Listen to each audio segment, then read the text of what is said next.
Okay, and you can go ahead and share your screen and turn it over to you. Okay, well, thank you for joining the presentation today.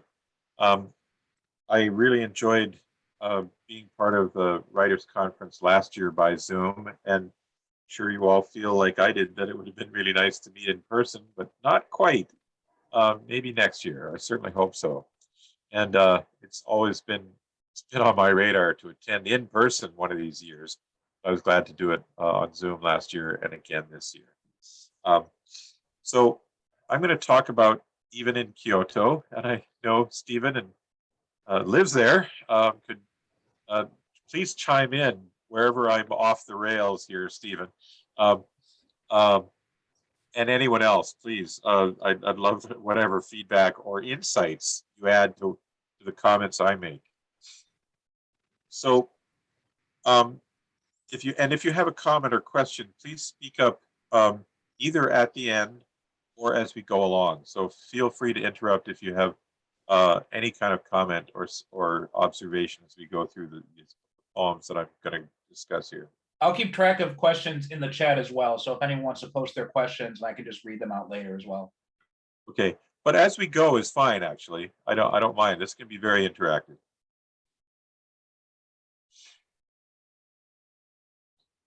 In the summer of 1690, shortly after completing his journey documented in the Okinohosamichi, Bashō decided to remain in the Kyoto area for a few months rather than return to Edo. He stayed in a small hut in Genjuan, hut of the phantom or unreal dwelling or cottage of visions, near Ishiyamadera in Otsu City by Lake Biwa, east of Kyoto. While living there, by the way, I think this picture is that area. I don't know if anyone knows better than I do. Does this look familiar? This is Midera. So it's not quite right? Not quite right, no. Okay, so I had a hunch it wasn't right, but it's in the ballpark, and I think that's Lake Biwa in the distance. But if I can find a better picture, I'd love to do that. I wasn't sure. It's near, So, Mike. It's near. Okay, so Basho wrote the following nostalgic poem. And actually, maybe one of you could read it in Japanese. Good. Did somebody offer? Kyo ni temo, kyo natsukashi ya hototo gisu. Thank you. Here is Robert Hass's translation from the Essential Haiku, published in 1994. Even in Kyoto, hearing the cuckoo's cry, I long for Kyoto. Jane Hirschfield translated this poem without even or without cry. In the 2020 book, Kyoto, a Literary Guide, the poem appears as follows, putting the cuckoo, hototogisu, at the end to match the Japanese, and adding an exclamation mark to perhaps suggest surprise or delight.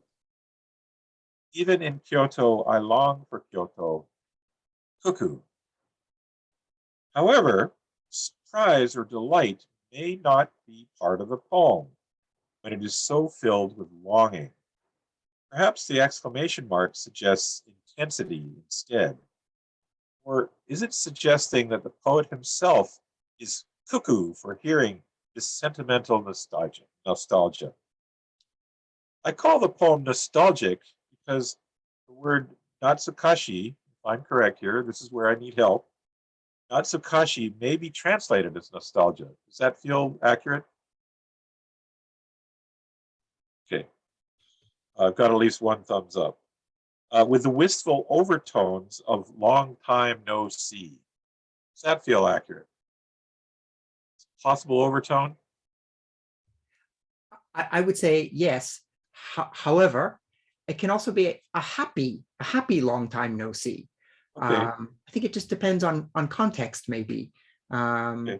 So often when we think of nostalgia, we think of something that is past and gone, and and now we're reliving like a memory of it.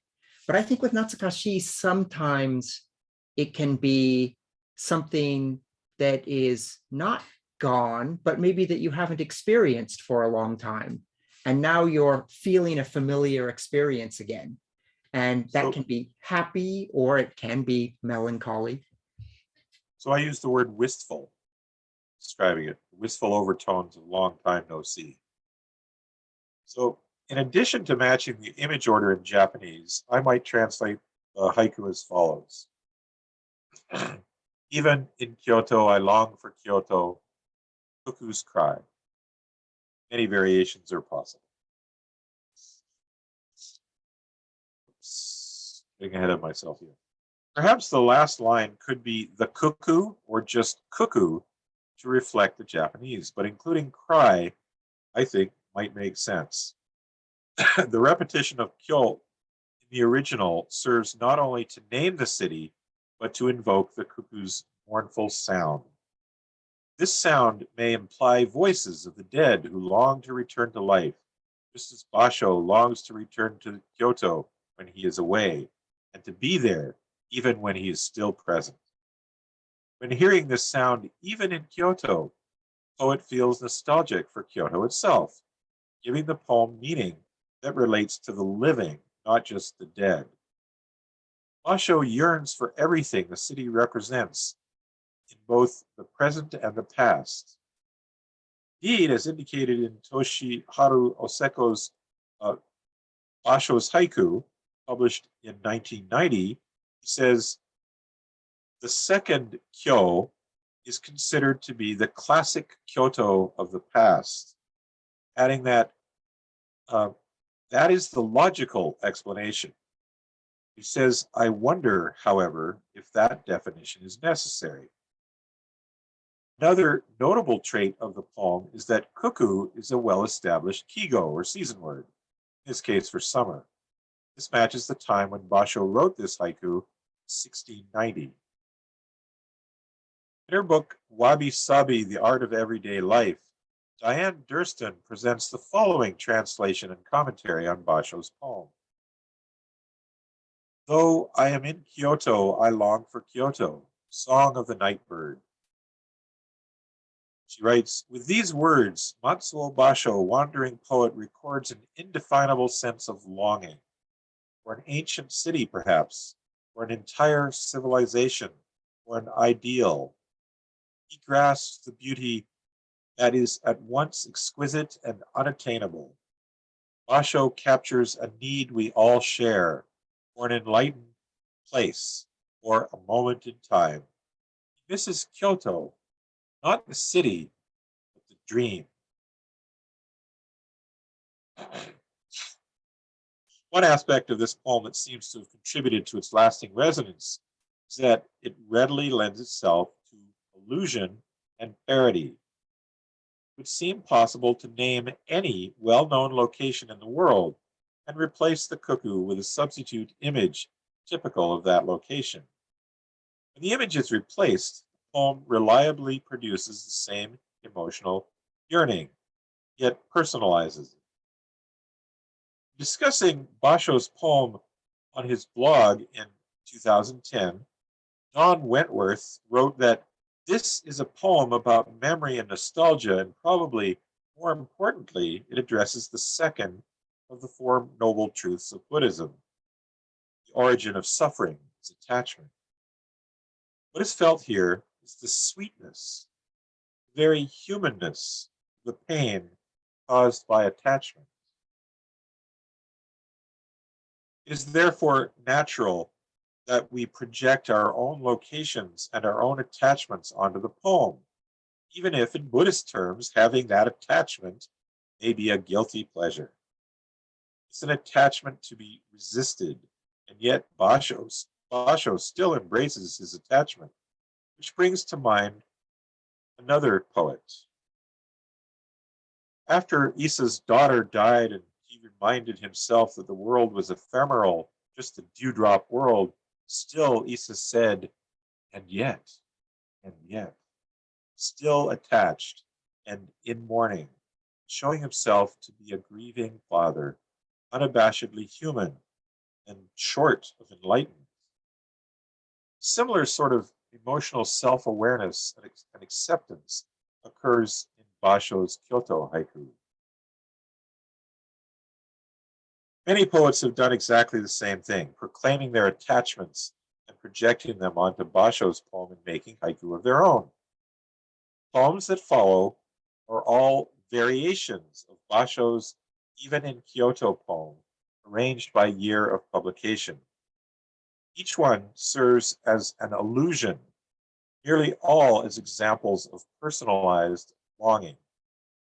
Each haiku is a homage, not just to the place it describes, but to Basho and his poem. We have a whole bunch of examples here in English that are variations of Basho. Greenwich Village, tourists asking how you get to Greenwich Village. Bernard Lionel Einbond wrote this contribution, and it was published in his 1979 book, Coming Indoors and Other Poems.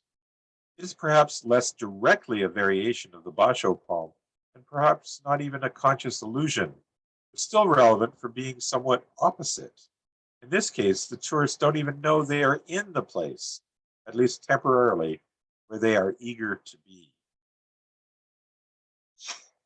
Journey to Blossoms, while living in a place famous for blossoms. The author of this haiku is Keiko Murata, with a translation by Tadashi and Chris Kondo from Haiku International 1992. Many places in Japan savor sakura, but some locations are more celebrated than others. Here, the poet seems to poke a bit of ironic fun at herself, traveling somewhere else to see the cherry blossoms, and the place where she lives is famous for them. While not overtly an allusion to Basho's haiku, the poem may still bring to mind his Kyoto poem. Even in New York, sunlight on brownstones, I long for New York. This version is by Robert Hass, and it appeared in The Language of Life, a festival of poets by Bill Moyers from 1995. In this interview by Moyers, Hass identifies Basho's poem as a favorite haiku and says, even in the middle of what we want it. We want the ideal form of it. I think of coming to New York for the first time when I was a kid. New York with all of those images of the romance of the city. And I could say, even in New York, sunlight on brownstones, I long for New York.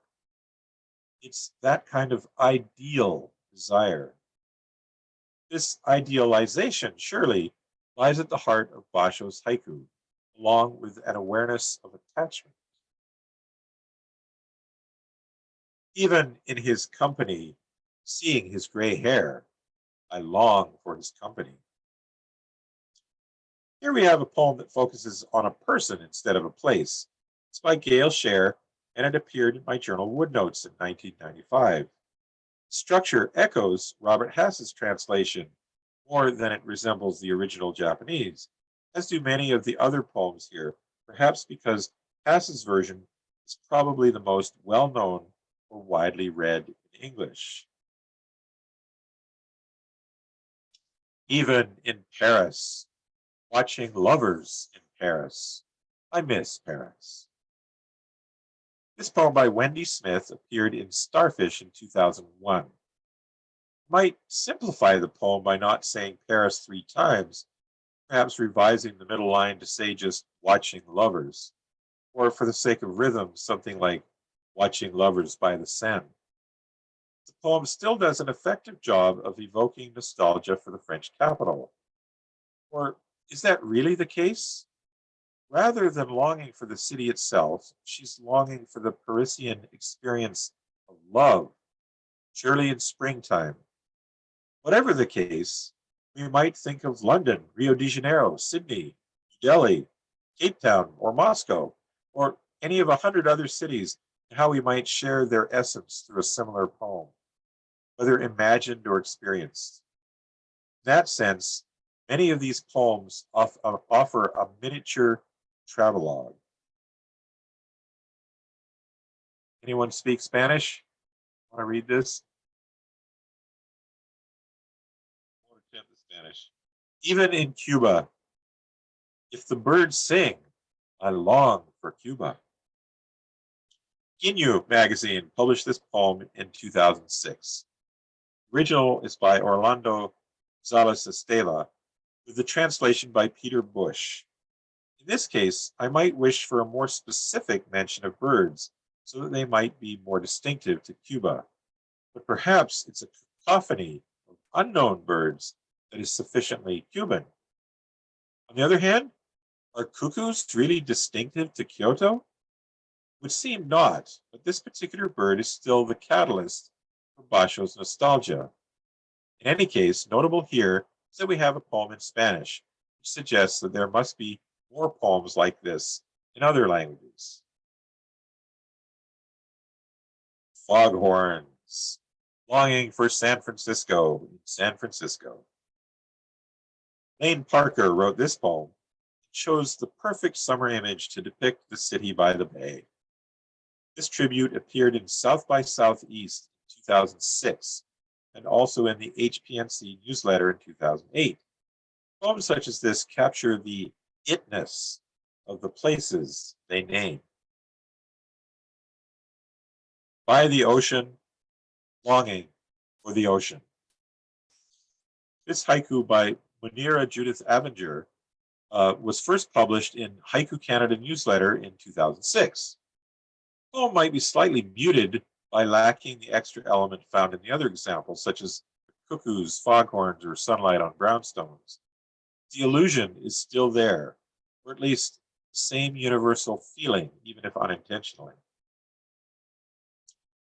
When in Rome, we long for Rome, mist in the pines. Here we have a poem by Tom Devlin from his 2008 book, Accidental Pilgrim. Rome's pine trees are iconic, of course. In addition to tendering the Basho allusion, the poem makes the most of the when in Rome idiom, to do as the Romans do, to love Rome like a native, where the pines may be more appreciated than the Colosseum or the Trevi Fountain. Where Bashō's poem was by a resident, at least short term, this poem is by a tourist, albeit one sympathetic to native sensibilities. Each haiku in this vein produces a different kind of yearning, perhaps, but still with an emotional tug. When I hear the dawn gulls cry, even in New York, I long for New York. This variation by the Pulitzer Prize-winning poet Franz Wright is excerpted from the end of his poem, Passing Scenes While Reading Basho, from his 2009 book, Wheeling Motel. We may wonder if the poem is by a native New Yorker rather than a visitor or tourist, but Wright lived in Massachusetts. Compare this with Robert Hass's earlier New York offering, also by a visitor. We may therefore wonder what an even in New York haiku might be like if written by a native, raising the question of which definitive detail of a city would stand out for natives versus outsiders, and which would be the most effective. Then, is there ever just one detail that captures a city's essence or serves to represent it most definitively? Even in Portland, gray clouds obscuring mountain, I long for Portland. This poem by Scott F. Parker appeared with the title or headnote of After Basho in the 2013 Robert Frost International Poetry and Haiku Contest winners and selected entries. We may wonder if the poem refers to Maine or Oregon, but the mention of mountain, just one, might easily be Mount Hood, thus Oregon, and Pacific Northwest weather would certainly be distinctive for Portland, Oregon. On clear days, as with Mount Rainier in Seattle, Portland natives will say, the mountain is out. I asked Emiko Miyashita if Tokyo has a similar phrase when nearby Mount Fuji is visible, but she says they do not. Maybe some of you know. Is there a phrase in Tokyo when Fuji is out. Do you say the mountain is out? Maybe you know a phrase like that. Or maybe it's unique to Seattle and Portland, Oregon. Misty Garden. Even in Seattle, I long for Seattle. This is my own contribution to the chorus, written for and recorded in an essay, Even in Seattle, an Introduction to Haiku Poetry, the Seattle Japanese Garden audio tour from 2009. The essay was also published in Raven Chronicles Journal in 2017. The Misty Garden is meant to imply rain, quintessential and stereotypical image of Seattle, albeit a cliched depiction of the city that belies how beautifully sunny the summers are. When in Mexico, I dream of being in Mexico. This poem appears in James Tipton's Washing Dishes in the Ancient Village in 2009. As with Munira Judith Avenger's poem previously, it might have benefited from the addition of a specific image typical of the country or a particular city in Mexico. Nevertheless, it is easy for anyone traveling anywhere to relate to it, inserting their own destination of choice. Even as I eat each blueberry from my bowl, I find myself craving more blueberries. This poem may not have been intended as a haiku, but was written at a meditation retreat. It's by Brenda Miller, and it was published in The Pen and the Bell, Mindful Writing in a Busy World, published in 2012. Note that a distinction takes place here, one that differentiates the poem from others of this persuasion. Here the poet wants more blueberries, which differs from craving blueberries even while having them. If one wanted to be closer to Basho's sensibility, perhaps more is not needed. First spring day. Even out of doors, I want to go out. This haiku is by Christopher Patchell from his 2013 book, Turn, Turn. Rather than naming a famous place, as in the intertextual manner of what's called utamakura in Japanese haiku, here the poet refers generically to the outdoors and that stir-crazy feeling of wanting to be outside when spring comes, feeling that urge even when he is outdoors. Longing always for a home, that even when I now have one, I still feel myself with a residual longing. This Tonka by Naomi Beth Wacken first appeared in an earlier version in her 2013 book, And After 80, and appeared in this updated version in Bent Arm for a Pillow 2016. This contribution to the theme takes a more psychological and introspective approach to the subject matter, echoing the feeling of Bashō, if not the specific wording, yet still with a sense of incompleteness and attachment. Reading Bashō in our valley. When I smell the sage release green heat, hear pheasants flutter on the rise, see the sun shine orange on Mount Adams. Even in Yakima, I long for Yakima. Anyone know where Yakima is? It's a small town east of Seattle on the east side of the Cascade Mountains. So you drive over the mountains and you get to Yakima. So it's a much drier climate there. And Mount Adams is the large volcano that they can see more readily, sort of like the way Seattle can see Mount Rainier. This is a slightly longer poem, but it partakes of the same rewarding conceit. It's by Terry Martin, and she published it in The Light You Find in 2014. The town of Yakima, Washington is where the poet lives. The location may not be known well to others around the world, but she trusts the poem's images to speak of her reality. The title making it clear to readers who might not normally know haiku that she is alluding to Basho. Even in spring, I will never see Kyoto. April, April dust. Mike Dylan wrote this haiku, here offering a poem for a place he has not visited or not lived in, unlike most of the other pieces collected here. This poem appeared in his 2014 book, Contingencies, and offers an unspoken longing for Kyoto, even while recognizing that this longing will never be fulfilled. At first, a haiku purist might argue that one shouldn't say spring and April, thus seeming to give the poem two season words, usually avoided in haiku. But this deliberate choice may echo the structural repetition of Kyoto, Bashō's poem. That might be a stretch, but this is a thought that occurred to me. At home, hearing the woodpecker, I long for home. Margaret Dornis wrote this poem. Or rather, it's the first stanza of her longer poem after Bashō, published in Red River Review in 2014. Like Mike Dylan's haiku, it's a poem of not traveling. Unlike the other examples provided here that include iconic details of sometimes famous places, this poem resorts to home. And for this poet, the ordinary sound of a woodpecker creates a personal nostalgia for where she lives.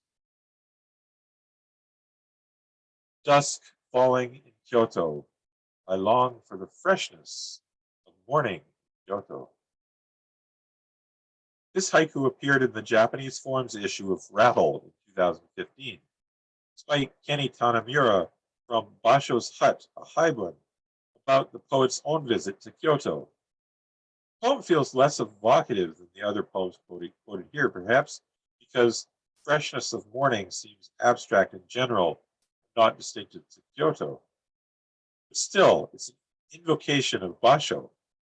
His haibun, the poet says he decided to write his own haiku in response to one of Bashō's most famous haiku. Even at home, I become homesick, gazing at the moon. This poem by Michael Ketchick echoes the Margaret Dornis poem about longing for home, even at home. Published it in Who I Am in 2015. Here, homesickness mirrors the nostalgia Bashō had for Kyoto, even in Kyoto. At Seebeck, hearing the dinner bell, I long for Seebeck. This is another of my poems, this time appearing in Joining the Conversation, the 2019 Seebeck Haiku Getaway Anthology, edited by C.R. Manley. Here, the retreat center location in Seebeck, Washington, is far less famous than the other places employed in this selection of poems. But in the context of the retreat anthology, Dinner Bell is iconic for retreat attendees. And for some context, I've been directing the Seebeck Haiku Getaway. It's a long weekend, usually at the end of October, so it's coming up in a couple of weeks. And we're going to try and do it in person. It's going to be a real experiment. Vaccination is required. We're going to be wearing masks all weekend, and we'll see how it goes. I've been doing this since 2008 as an annual event. Last year it was on Zoom. So anybody at the retreat center would certainly know the dinner bell there. Christmas morning. Seeing the sunrise, I long for Christmas morning. Proceeding is an unpublished poem by Nicholas Roosevelt, written in December of 2020 after he'd seen my Seebeck haiku on Facebook. This time the poem offers a longing for a time of year instead of a place. But perhaps it's a place in the heart. There are no doubt more poems on this theme. Each one rings the changes, as I've said before, about what I call déjà vu, haiku that bring to mind other haiku, of which allusion and parody are vaunted categories. Some readers may wonder if these poems are allusions or parodies. I usually take parody to be a means of making fun of an original piece of art or literature. which doesn't seem relevant to any of these poems. So instead, these poems seem rightly to be considered allusions.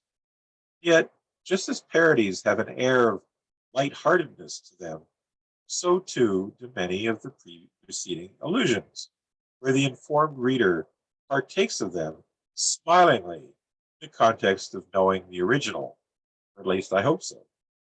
Parodies, of course, are a type of allusion, whereas many allusions are not parodies. I should also like to draw attention to a short essay by Carolyn Kuski, Even in Kyoto Moments, which appeared in the Webb Del Sol Review of Books in 2005. Kuski ruminates on Basho's poem after reading it in Robert Hass's The Essential Haiku, referring to what she called Even in Kyoto Moments, where she had the feeling of being in the presence of something tremendously beautiful or awe-inspiring, being so overwhelmed or amazed by it, longing for its presence in anticipation of having to leave. She also mentions Tom Robbins' translation of the poem in his novel Via Incognito. Here I am in Kyo again, yet I am lonely for Kyo, O bird of time. Kuski points out, as does Robbins, that the cuckoo serves as a reminder of times in the past, calling Toshiharu Oseko's comment mentioned earlier, or the idea, as Robbins puts it, that you can't go home again. In Basho and his interpreters, Makoto Ueda quotes Shuson, writing Basho's poem by saying, first Kyoto in the poem is the real city. Second is the city that lives, yet ancient poetry and fiction cites a waka by 9th century poet Sosei that underscores the same idea. A Hototogisu, the ancient capital, is crying voice, the only thing that remains unchanged from the years past. Ueda also quotes Yamamoto, who says of this waka, with the cry, today's Kyoto is instantly transformed into the Kyoto of the past. Do haiku poets today, in writing their elusive variations of Basho's poem, also invoke the history of their city of choice? I believe most of the English language haiku I've cited here achieve this, gaining resonance by suggesting not just the city named, but all its history. Think of the centuries of tumultuous history witnessed by those pines in Rome. In any event, after reading Kuski's essay in 2014, Charles Trumbull reported to me that he wrote the following takeoff, previously unpublished, where the reference to evening instead of even offers a little twist, perhaps another way of pointing to the past, to disappearing days. Evening in Kyoto, hearing the cuckoo's cry, I long for Kyoto. The following poem may be more of a statement than a haiku, but in her 2021 book about haiku, 3 Simple Lines, Natalie Goldberg alludes to Basho's poem by making haiku itself the object of longing. Even Bashō, right up to death, long for a haiku. To conclude this travelogue, I'd like to share one more variation of Basho's Even in Kyoto poem, Waka. This time it came before his poem, showing, as with the preceding Sosei poem, that Bashō was participating in a long line of allusion that we eagerly continue today. Here is Laurel Rasplica Rod's 1996 translation of poem 146 from the Kokinchu.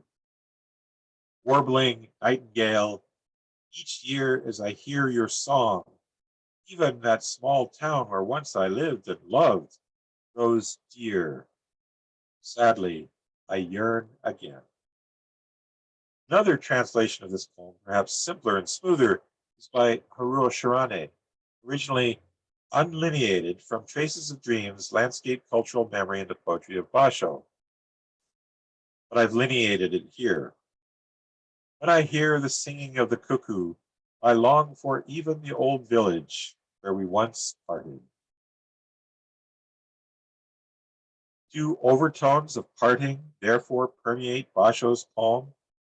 Or did they do so, at least for his original readers, would have been more likely to have known the preceding antecedent?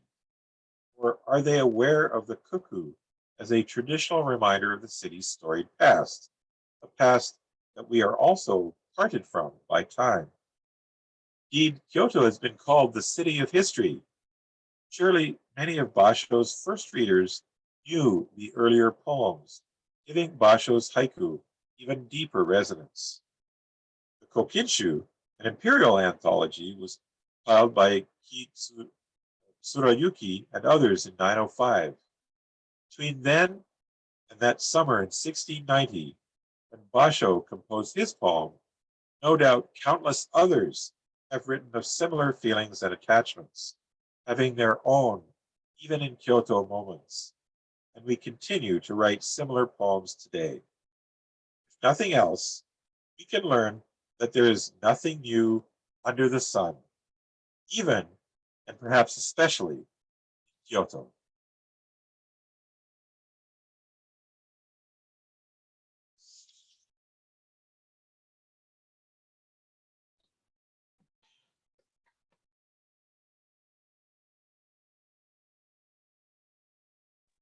So thank you for listening. One thing that occurred to me, and I'm a little more conscious of this with this audience, I'm using as my primary sources all sorts of English language books. I imagine some of you would have access to Japanese language books that would give a very much larger picture of what I'm talking about. And that may well be true. But I welcome any comments and suggestions or questions that you might have. Michael, Stephen. thank you very much for that. It wasn't what I was expecting. I was expecting a general presentation of place names in haiku, but we stuck with a pattern as seen in Bashō's haiku about Kyoto. But it's very interesting. I wonder how many of those poets were actually conscious of Bashō's poem, or were they simply subconscious of it? Somewhere back in their memory, they'd encountered a poem with this paradoxical viewpoint. It's impossible to say without asking them all. I wondered how you found all those examples and how long it took you. So two thoughts. My hunch is that I think they are all, or most of them are conscious of Basho's poem. I really do think they are. But I don't know, short of asking them all. I started noticing them, and I've just been collecting them for years, probably 20 years. Years, right. Yeah, but I have, so my whole idea of déjà vu, of poems that bring to mind other haiku, either allusions or parodies, or in some cases plagiarism. I've been collecting those in what I call my déjà vu database, and it's got thousands of poems, and I've been collecting them. Every time I read a haiku magazine, if I spot one, I'll add it to my database. I keep doing that, and so this was just an essay that grew out of seeing this body of work, and stringing them together. And there's some I omitted, but it's fun to notice the similarity, I think. And I do think they're all independently written, but very consciously aware of Basho's original. There are other themes that I've written about with where poems have a similar antecedent. There is one other Bashō which you probably know, which one of the poems refers to. And it's a poem Bashō wrote in Koyasan in Wakayama Prefecture, where Kobo Daishi, Kukai, is interred. And it's about missing his parents when he hears the tapping of the woodpecker. So I think you had one example there about woodpeckers and missing home. That comes from another Bashō poem. Okay. So it's sort of part of the conversation and the Part of the overtone. conversation, it's just a different poem, I think, that one.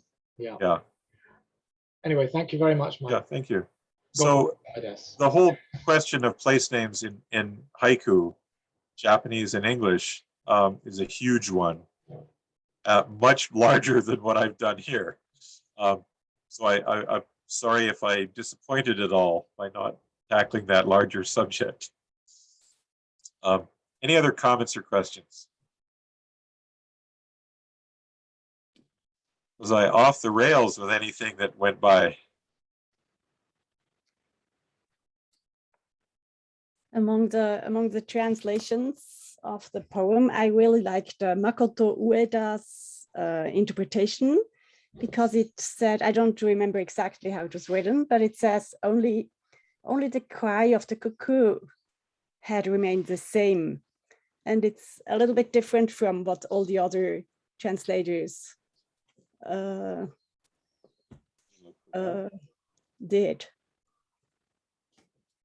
Yeah, I'm not finding it quickly.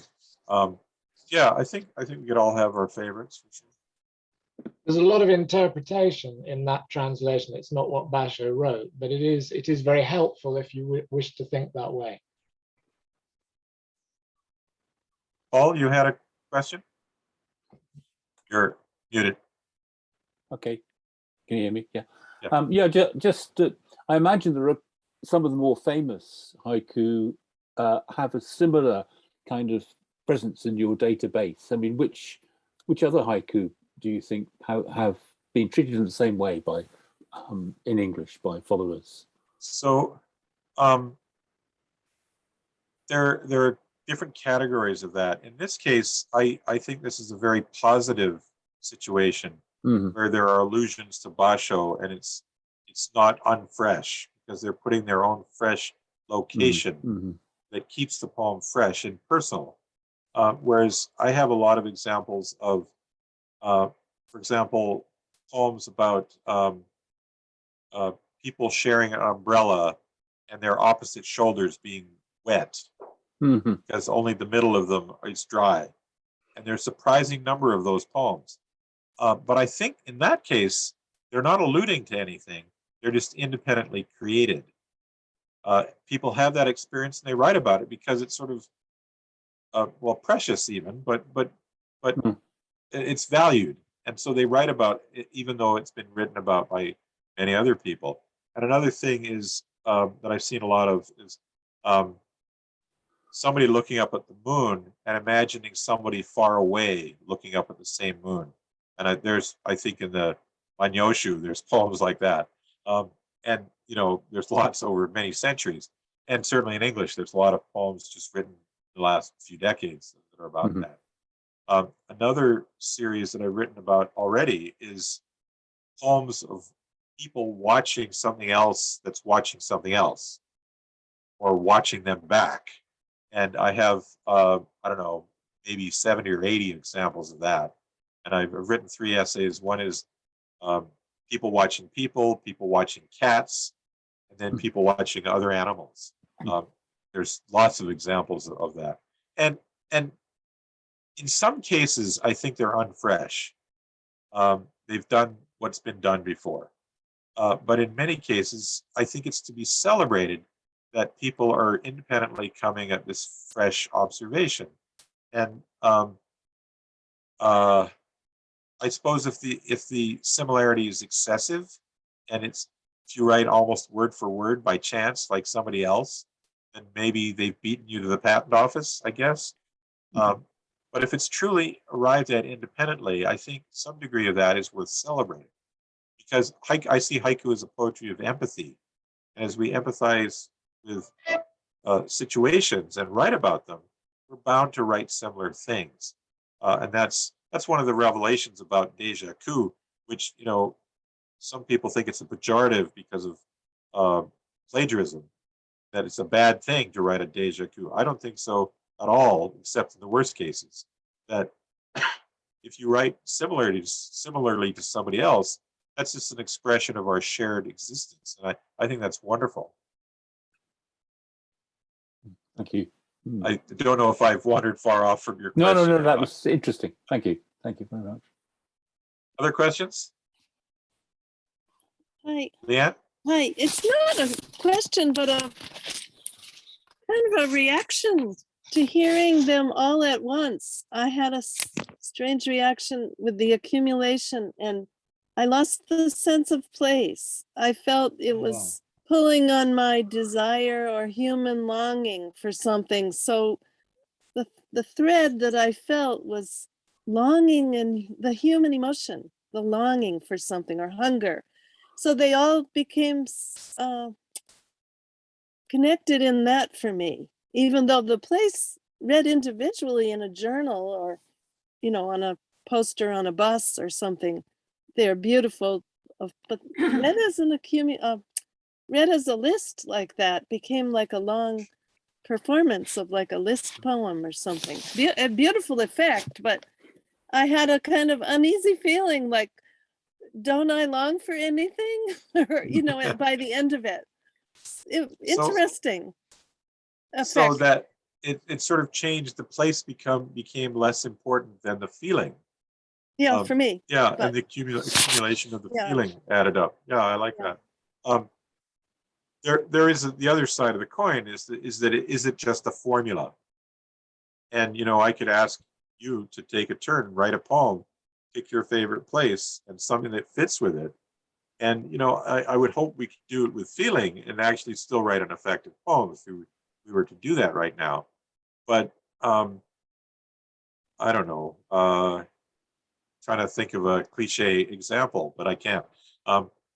But you could just treat it formulaically where it loses feeling, and you choose the item that's typical of that city cavalierly, and it's not really evocative or not, I suppose. So I think you want to be careful with it if you're going to try your own version of this. But yeah, if the feeling is still there, then I think it's okay. It's actually a fairly easy poem to create a variation of. And the general practice of elusive variation in haiku is usually a little more sophisticated than this. And there's thousands of examples of that. But this one is perhaps low-hanging fruit because it's so fruitful. I'll use that word. It's so easy to write what I think comes across as a fairly effective variation. I have a question, Michael, actually. So this formula, I'm in a certain place, but I still long for it. Do you think this kind of sentiment was unique to Bashō in those years, or was it kind of shared among his contemporary haiku poets or some other maestro haiku poets in later years like Buson, Issa, or some other poets? That's a good question. I'm not sure. I mean, there is a couple of the Waka antecedents that I refer to, which who knows how deeply he knew them. It may be clearer in the original Japanese. I don't know. Somebody's got to be first. Maybe it was Bashō with this idea, but whether other people picked up on it, I don't know. I mean, there are variations of Furuikeya by I think Busan, Issa, all three of the great masters probably, I believe they have variations of it. But I don't know of anything quite like that with the even in Kyoto trope. Richard. Yeah, so even though your lecture wasn't really about this, seems like we gave the cuckoo short shrift in the discussion. And I'm staring at something from Google that says, in Japanese literature and myth, cuckoo is associated with, quote, the longing of the spirits of the dead to return to their loved ones. So I don't know to what extent that's related to the different mentions of Kyoto and what the poet was thinking about, where one could be the living, being alive in Kyoto, versus being dead in Kyoto, et cetera, and maybe flipping it around. So I don't know if that's crazy, but maybe you can comment. So I did cover that very briefly, but probably too briefly. Right near the beginning, I say there's this the repetition of Kyo in the original serves not only to name the city, but to invoke the mournful sound. The sound may imply voices of the dead long to return to life, just as Basho longs to return to Kyoto, etc.